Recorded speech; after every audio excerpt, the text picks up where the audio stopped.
मी मला स्वतःला हिंदू म्हणतोय ना, त्यावेळी एका हिंदूला ज्यावेळी त्रास होतो त्यावेळी आमचे लाखो हिंदू त्याच्या पाठीशी उभे राहतात. त्याचं कारणच असं आहे, कारण हिंदूंसाठी जगणार नाही तर मग कोणासाठी जगणार. आज आमचा हिंदू अख्ख्या जगातल्या त्याही अल्पसंख्याकच नाही आहे, पण जे स्वतःला शांतिदूत समजतात अशा लोकांना खायला अन्न नसताना त्या ठिकाणी त्या हिंदू इस्कॉन आपण समजतो त्या इस्कॉनच्या काही कार्यकर्त्यांच्या लोकांना जगण्यास मदत केली आणि अशा लोकांना तुम्ही अतिरेकी ठरवताय.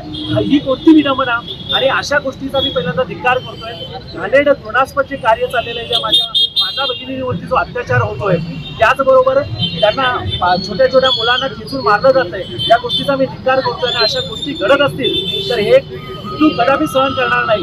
आणि माझी सरकारला विनंती आहे, आमच्या इथे जमलेल्या सर्व हिंदू संघटनांनी एक मागणी केलेली आहे की हिंदू सरकार जे सरकार आहे त्यांनी तिथले जे हिंदू आहेत त्याचबरोबर ते अल्पसंख्याक आहेत त्यांच्यावरती जो अत्याचार झाला आहे त्यांना संरक्षण द्यावं, त्यांना स्वातंत्र्य द्यावं आणि त्यांना सन्मानानं परत घ्यावं. चिन्मय कृष्ण प्रभू जे आहेत त्यांना जे अटक केलेली आहे त्यांना परत आणावं ही आमची मागणी आहे.